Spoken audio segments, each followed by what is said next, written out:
next on Weapons at War. These guns are unmatched in sheer destructive power, ready 24 hours a day to unleash their fury. From the quick-firing French 75 of World War I to the amazing computerized howitzers of today. From the jungles of Vietnam to the scorched sands of Iraq, providing the firepower that is essential to any advance. The guns of the artillery, next on Weapons at War.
One weapon on today's battlefield would probably not seem out of place on the battlefields of the 14th century.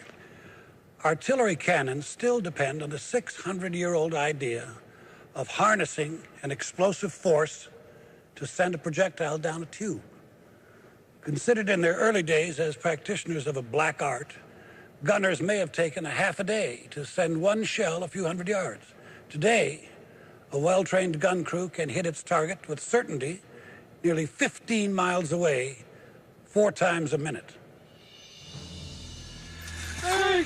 The bunch of 2-8-8-8! Running! 4-5-5! 4-5-5! Fuse quick! Fuse quick! Let's go, let's go! Stand by! Fire!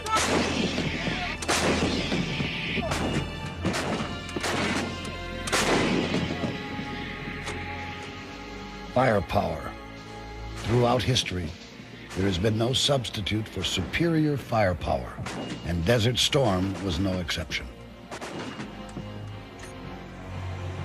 As U.S. forces poured into the Gulf region, the artillery crews soon overcame the harsh surroundings and had their guns ready to inflict maximum damage on enemy targets, wherever it was needed. It's kind of difficult getting adjusted to shooting a house in the sand. But we had to have adapted and overcome that by putting plywood down underneath the base plate. This is the M10 Deuce howitzer, 105 millimeter. Been doing a lot of work with it out in Saudi Arabia, and it's been working good for us. It was the norm in Desert Storm to mass fires, which we're very, very good at. As a matter of fact, they massed fires up to 11 battalions on one target, what they call a TOT, time on target, so everything arrives at the same time.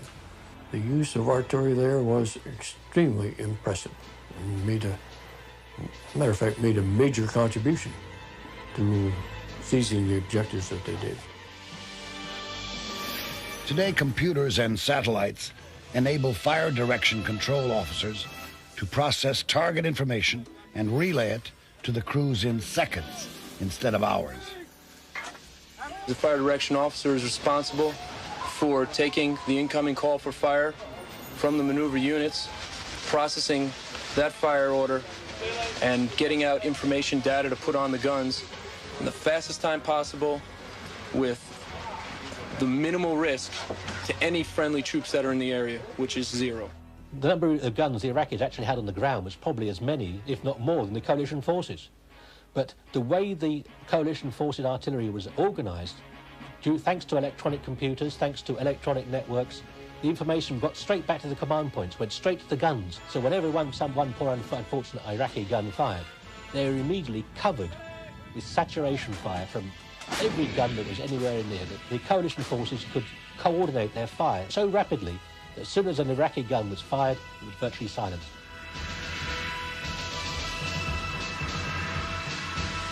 One of the most effective of Desert Storm's guns was the M198 155mm howitzer. The M198 is today's state-of-the-art field gun, able to fire 6 rounds per minute with a range of over 18 miles.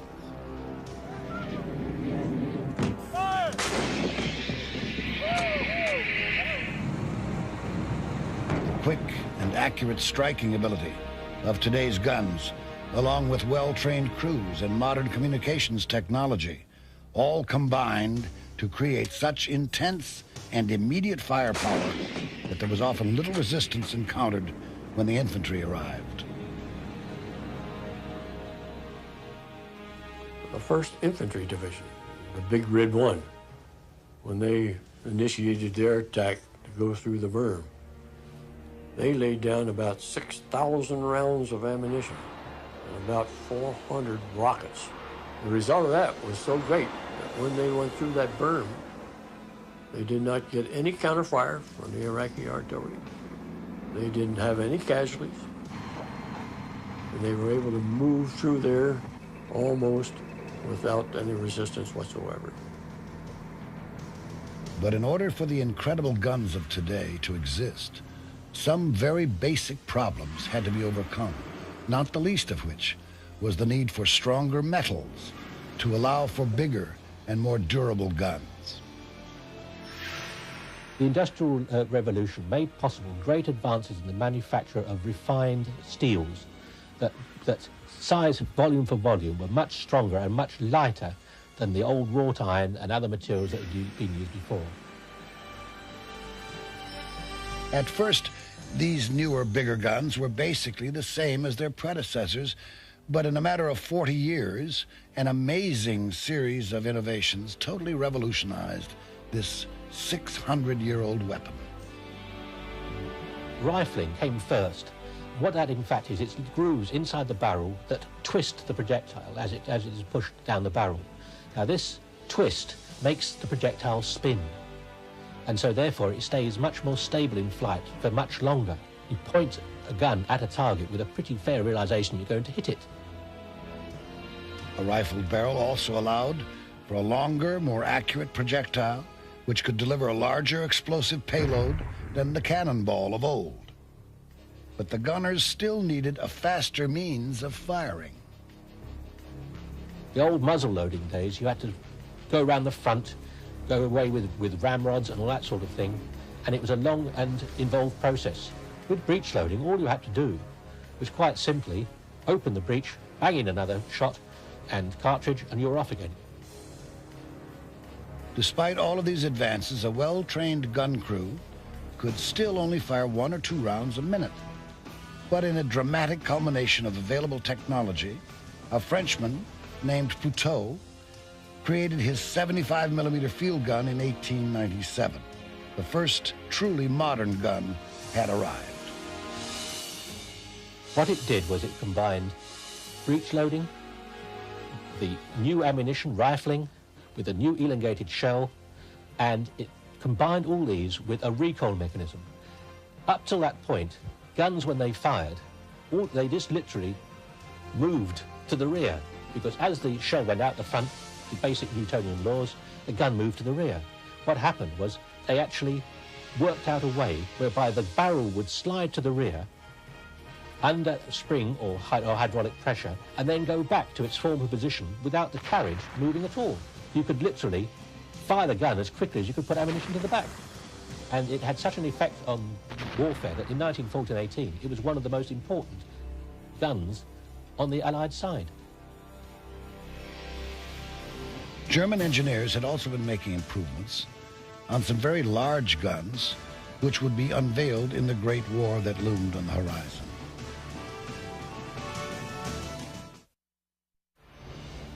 Some of the first shots fired in World War I were from the monstrous Krupp 42-centimeter howitzers, which soon became known as Big Berthas. The 42-centimeter howitzer, known generally as the Big Bertha, was a massive, great fault crusher. It was one of the largest caliber guns then built. Basically, it fired a very large and heavy shell packed with explosive in such a way that it would plunge down onto fortifications and literally drive its way into the fortifications before it actually exploded. Without the use of the Big Bertha, those forts would have held up the German army for quite some weeks, if not months. As it was, they were able to smash them their way through in a matter of days, making possible the big sweep through Belgium and into northern France. Before long, the Allied guns, particularly the French 75, helped to stop the German advance about 20 miles outside of Paris in the massive First Battle of the Marne. The French gunners confidently fired round after round out in the open, and the volume of fire from their 75s crushed entire infantry columns in seconds. The German artillery effectively countered from concealed positions and made the French gunners pay dearly for firing in the open. But as men and resources on both sides began to wear thin, the Germans temporarily abandoned their goal of reaching Paris, and the stalemate of trench warfare soon set in. The cost of lives at the Marne had been high, with French losses alone totaling more than 300,000 men in August and September of 1914. Fully 1/6 of their total casualties for all of World War I. Trench warfare. Both sides on the Western Front had firmly dug in, and a similar situation was taking place on the Eastern Front as well. Even massive artillery bombardments, which lasted for days, could not always ensure an advance by the infantry.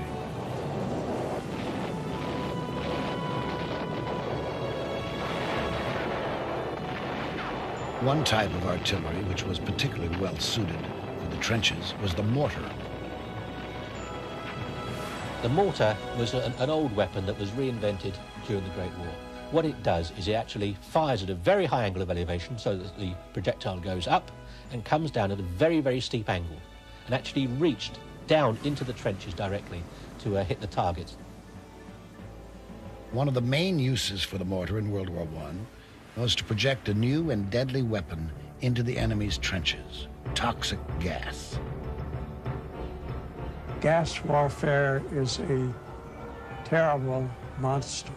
You think you're a goner, you choke, you can't see, and you burn to be hell. You just think you're a goner.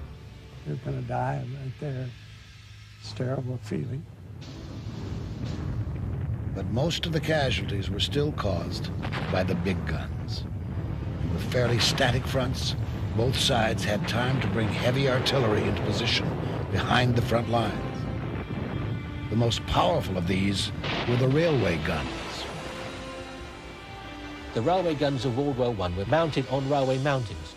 This was quite simply because they were so big and heavy, there was no way that they could be taken at any great speed over the roads behind the battle areas. They could then be shunted along to any part of the battlefront, and it was used to reach right into the German rear areas, smash up railway stations, smash up supply areas, smash up dormitory areas to very great effect. The Germans did much the same sort of thing, but in the main, when it came to railway guns in the First War, the Allies had the edge. By far the longest reaching and most mysterious piece of artillery during World War I was the German Paris gun. Used as a terror weapon against the citizens of Paris in 1918, the gun fired shells into the city from somewhere in the Saint-Gobain woods over 70 miles away. It consisted of a very, very, very long gun barrel. I think it was like 156 calibers long, whereas most guns at the time were 30 or 40 calibers was long. And from a range of 72 miles and hidden away in a forest, it could literally rain shells on Paris. It was 72 miles away from the front line. Nobody had ever heard of a gun firing that distance. Initially had a great morale impact on the French, but the number of casualties inflicted on Paris and the citizens was relatively minor. Many shells just fell in empty space, in the street, in parks. Although it was an extraordinary technical feat for the time, its military effectiveness was virtually nil. Gradually, the introduction of new weapons such as the tank and the airplane helped restore mobility to the battlefield. As soon as these new inventions arrived, the artillery units of both sides began to counter them.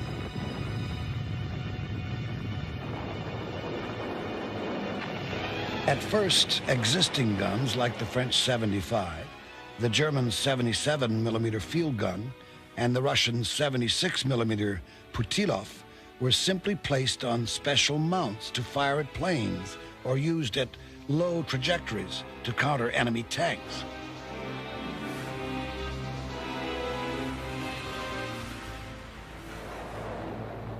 Gradually, a few specialized guns appeared, but none of these new guns were very effective, usually requiring 3,000 shells fired for every airplane brought down. As the war ended, Allied artillery and other forces could claim supremacy. But in the years to come, this feeling of superiority also created a certain amount of complacency on the Allied side, while German research in the black art of artillery continued in secret. A new era of more effective and more specialized weapons lay on the horizon, and the rising Nazi Party was prepared.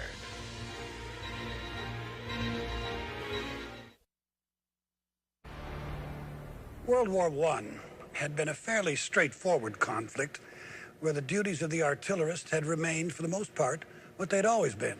But in World War II, the warring armies were quickly drawn into a deadly race against technological defeat. Most Allied countries were unprepared for this new race, still relying on guns of World War I vintage. Hitler's army was clearly in the lead. The nation that was perhaps best situated in 1939 for a modern artillery war was Germany, because after 1918, the Treaty of Versailles virtually removed all the artillery they had. So they were free in clandestine conditions to develop a whole new family of artillery.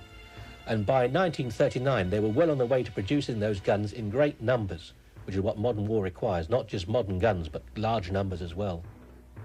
The U.S. Army had decided to modernize its gun designs just after the First World War, but large-scale production never began, leaving the troops to train with older guns like the French 75. It's an amazing weapon because it was developed in 1897, and it lasted all these years, and we were still using it for training in 41. It was a very fine and accurate weapon, but we needed something that would have more range and more lethality. But it's the only thing we had for training. Some of the other troops didn't have that. They had logs they'd sit across something and use that for training. But as the threat of another great war became a reality, American industry swung into action, producing guns that would set the standard for years to come. The M2 105mm howitzer and the M1 155mm howitzer led the way in the transition from the French 75. The new self-propelled class of guns was also a significant improvement. First developed at the end of World War I, these new guns helped to increase a unit's total firepower by providing better mobility and flexibility. This new class was a great complement to the existing towed class of artillery. One of the most effective of these guns was the 155mm Long Tom. We went from the 105, we had the 155, and 155 self-propelled, 155 towed. The Long Tom was a weapon that could reach way out there. It was a gun and not a howitzer. But the workhorse at that time was the 105. Still, large numbers of these improved U.S. guns were not ready in time to stop the blitzkrieg attacks in which artillery played a key role.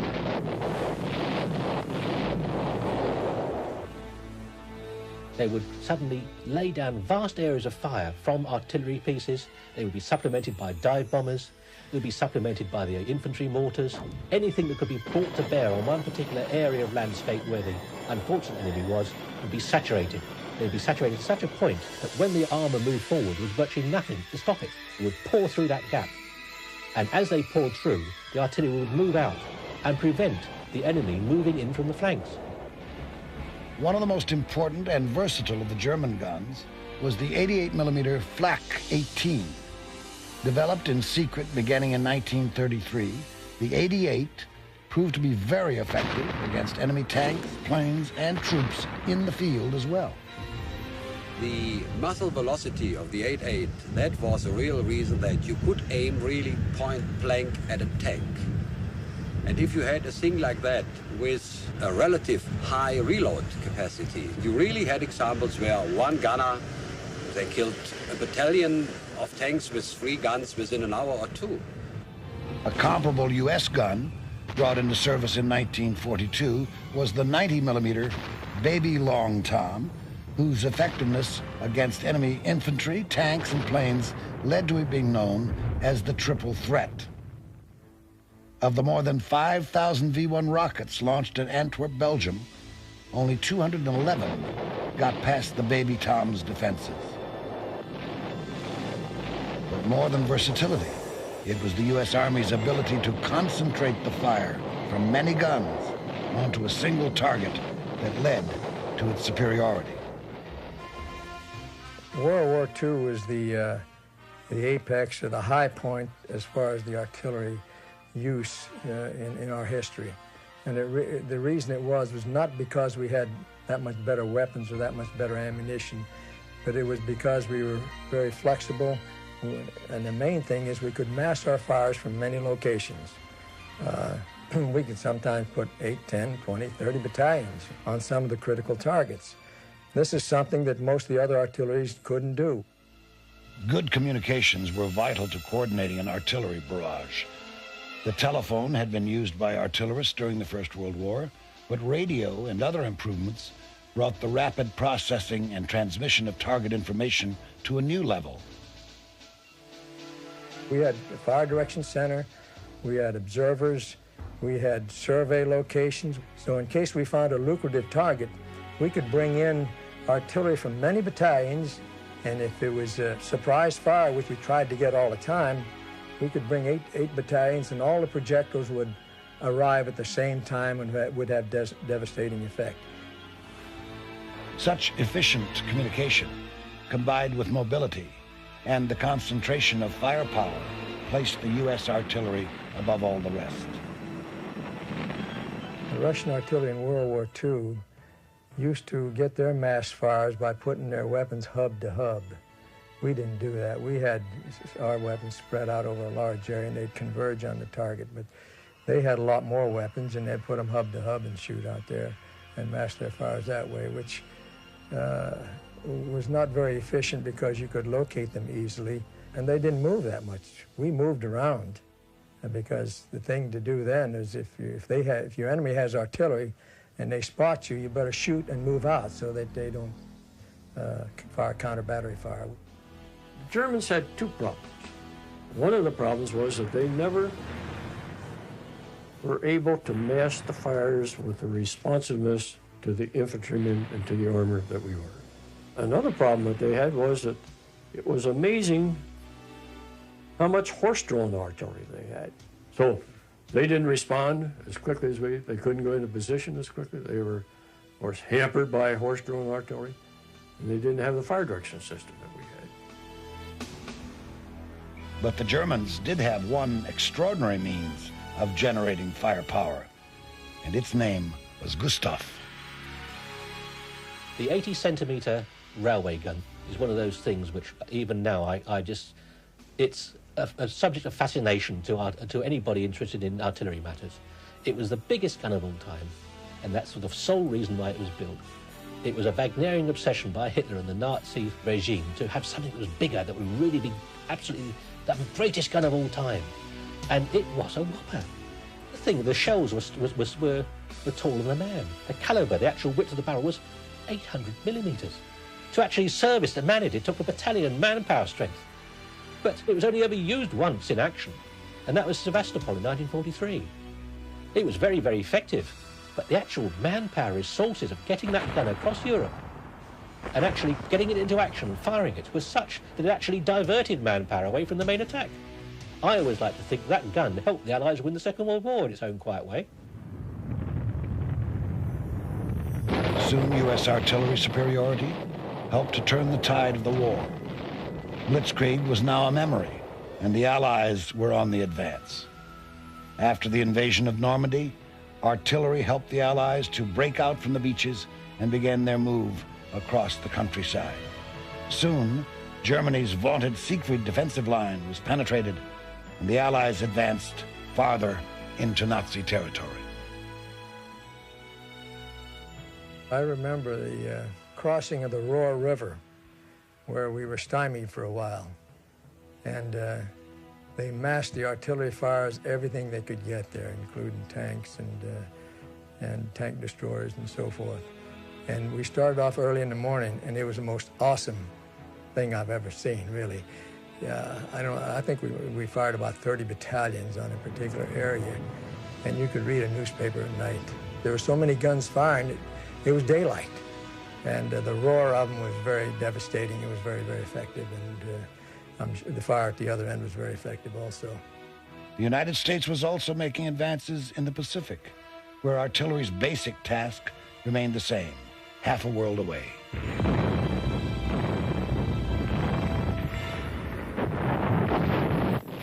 The role of artillery is to support the infantry or the armor in their operations. In the Pacific, with the jungles that they met in the initial phases of the war, in the island hopping, they had an entirely different way of using artillery and attempting to support the troops that they had. And I would say, having fought in Europe, their job to support the infantry in the Pacific was much more difficult than we had.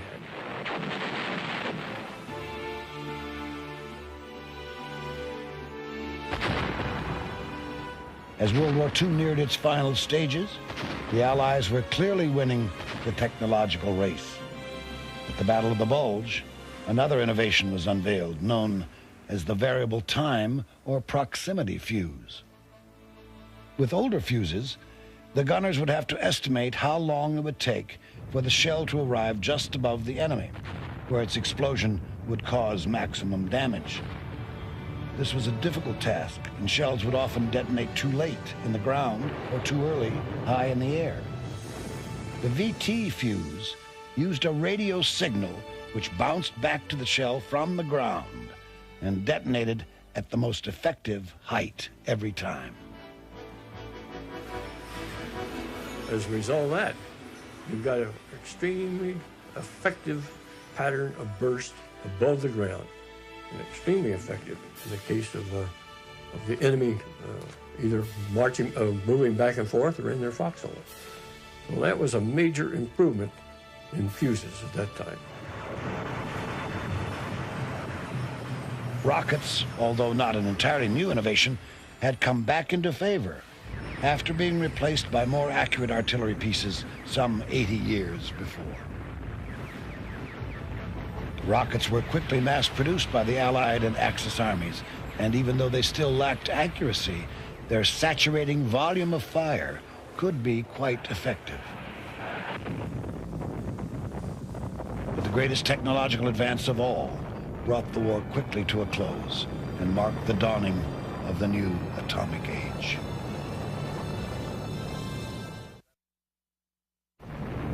As the age of atomic weapons emerged, scientists soon discovered that artillery could harness this awesome power. The 280mm gun, known as Atomic Annie, became the first piece of artillery to fire a shell capable of delivering a nuclear payload. That shell could easily be delivered by a rocket. It could be delivered by an aircraft.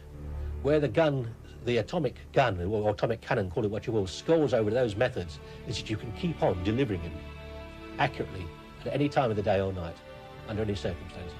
And that's it. Even now, conventional artillery can fire atomic projectiles, and many guns in the field are equipped with atomic projectiles even to this day. But Atomic Annie was so big and so heavy, it was difficult to move, and it fell out into disuse, not because it was an atomic gun, but because it was such a bitch to move. Still, there was a very immediate need to continue improving conventional artillery as war broke out in Korea. And even though many of its guns had remained the same since World War II, the U.S. artillery had improved its ability to coordinate fire.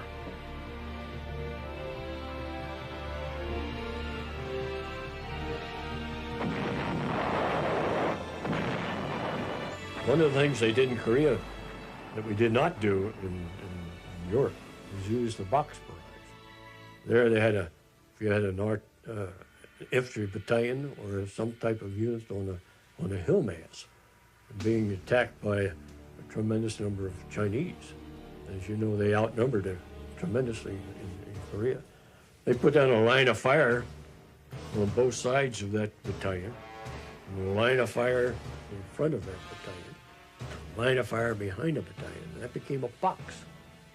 When everybody was coordinated, they would lift the line of fire to the rear so the battalion could evacuate and withdraw and come back out of that whole box barrage. But that requires a tremendous expenditure of ammunition, and it requires a tremendous amount of coordination.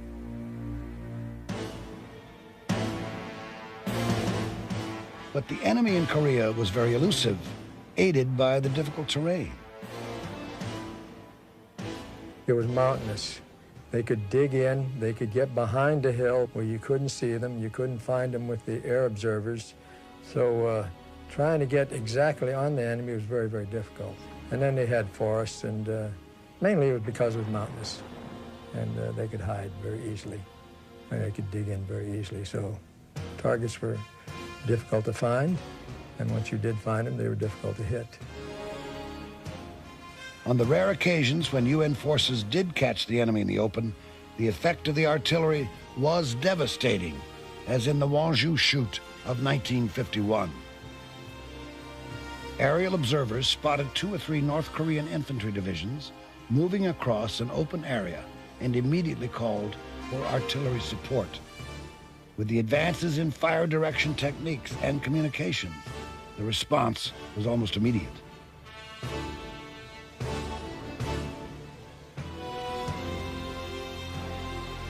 After only 3 hours of firing, the North Korean divisions were utterly destroyed. Over 3,500 soldiers dead in that short amount of time.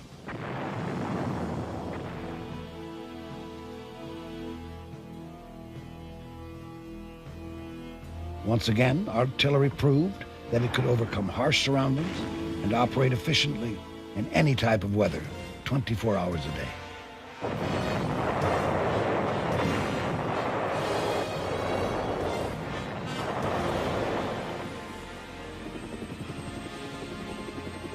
The conditions in Vietnam proved to be equally inhospitable. In Vietnam, I visited some units who were in water practically, in very terrible situations where they were in water all the time. Trying to fire from that position is extremely difficult. The terrain was awful, awful, whether you were in the jungle with the high trees or whether you were in a delta with the water. The nature of the terrain, in most cases, forced the artillery units to use their firepower in an unusual way. The difference in the role or the use of artillery was the fact that we had artillery in fire support bases. This was a great perimeter berm. It might be a few hundred yards across, or it might be a half a mile. It might have one artillery battery of 4 guns, or 2 or 3, or a whole battalion, and maybe 2 battalions in there. And you could interlock the fires between one fire support base, another fire support base, and mass them out there, not only to support infantry operations, but to help defend other fire support bases. In this unique and decentralized battlefield, mobility was at a premium. Where the terrain permitted, improved self-propelled guns like the 175mm model and the 155mm M109 were used with great effectiveness. In the Delta regions, barges often provided a floating firing platform, allowing the gunners to bring their fire to bear wherever it was needed. But as new metals such as aluminum alloys allowed guns to be built stronger and lighter, an unmatched form of mobility was perfected. the helicopter became a major support to artillery units by being able to carry not only guns to areas where they wouldn't otherwise get, but to keep them supplied when they were in action. Everything had to be brought in by chopper. In many cases, that was the only way to go. And we moved the 105 millimeter howitzer by chopper, and you could move the 155 millimeter howitzer by chopper. In most circumstances, after an area was made suitable for artillery emplacement by engineers, helicopters were used to bring the guns in, creating a fire support base.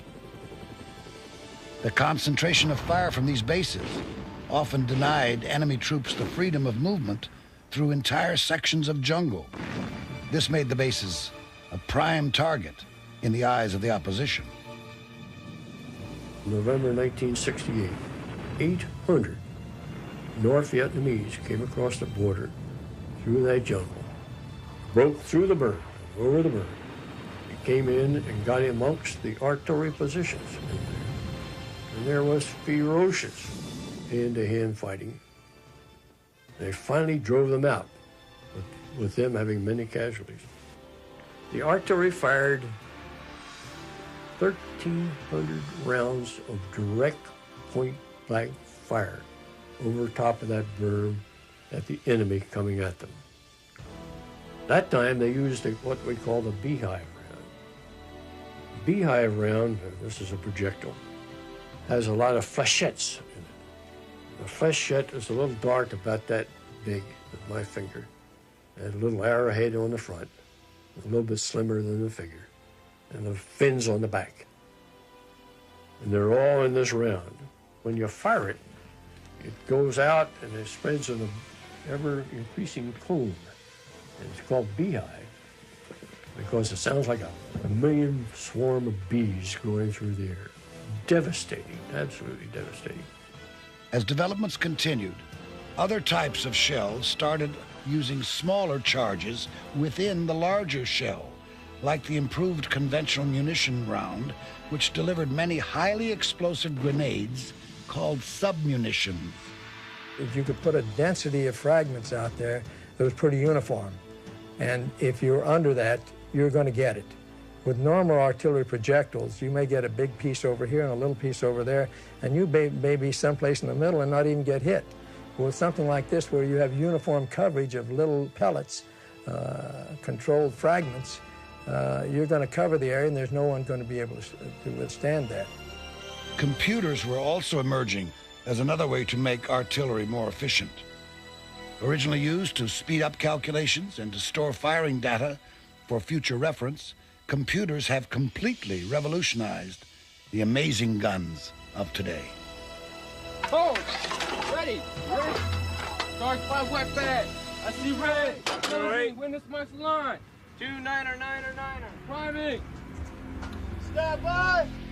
Fire! Get it?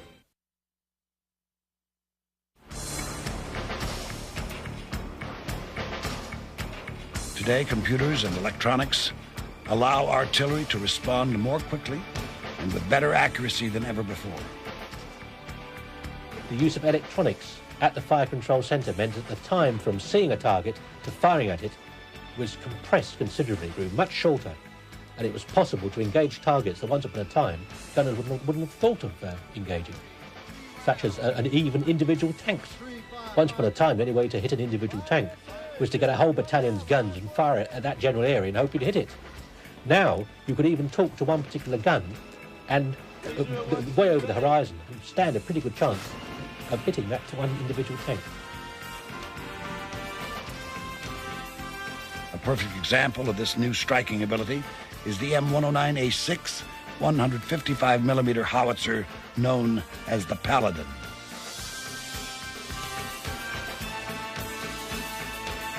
Instead of having a battery of 4 artillery pieces, the Paladin will be an individual weapon.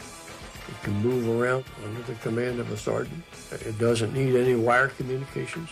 It doesn't need any survey because it gets its position from the satellites up above. It has computer systems. It has the ability to fire fairly fast. As a matter of fact, It will be able to put a shot up like this, sort of high angle, another shot lower angle, 3 or 4 or 5, have them all arrive out there on the target that's at the same time. Once the Paladin receives a fire mission, it can find a suitable firing position, compute its own firing data, fire on the target, and be ready to move again, all under 75 seconds.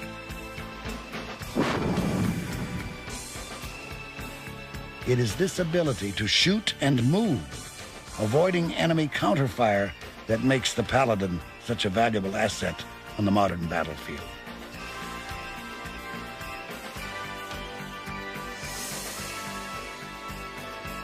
Towed artillery is still making advances as well, such as the M119 105mm light gun produced in Britain and the United States. This gun is almost 1,000 pounds lighter than earlier 105mm models, providing airborne divisions and special forces with a mobile and versatile source of firepower.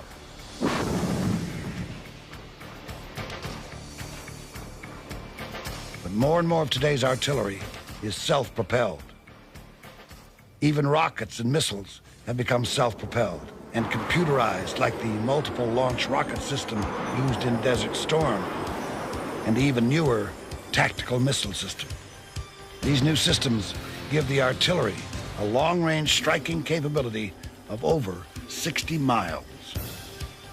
Take the MLRS.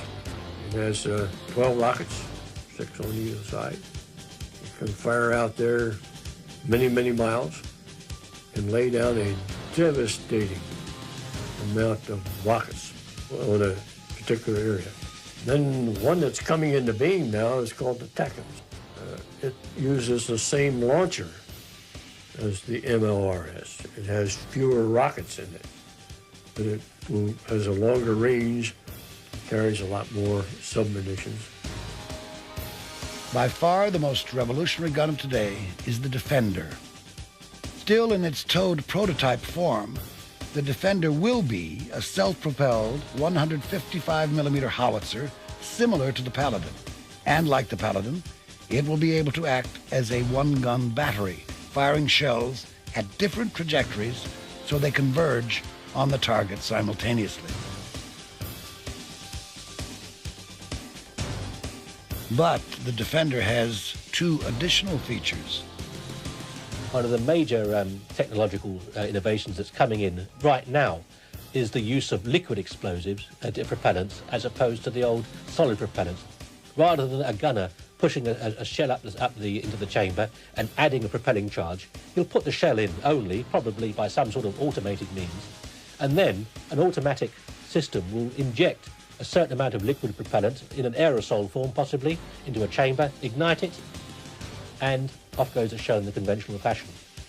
So instead of having a vast magazine of solid charges on artillery of the future, we're going to have a tank, rather like a petrol tank, from which the liquid propellant can be used. But even though technology may change gun design of the future, the basic role of artillery will remain the timely delivery of inescapable firepower. This is a big weapon here.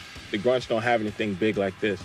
They need fire support where they're getting overran. They would call us back and we would give them fire support so they can accomplish their mission. Artillery still prepares the way for any attack.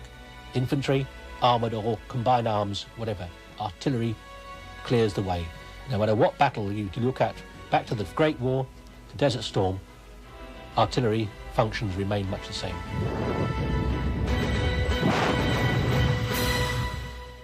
In an age where weapons have grown so sophisticated, stealthy, and smart, artillery still retains one rare characteristic. It remains the only guaranteed all-weather day or night fire support system immune to interference by electronic means. Once the shell leaves the gun, nothing can prevent it landing where it's aimed. This simple power and brute force led Joseph Stalin to declare artillery the god of war.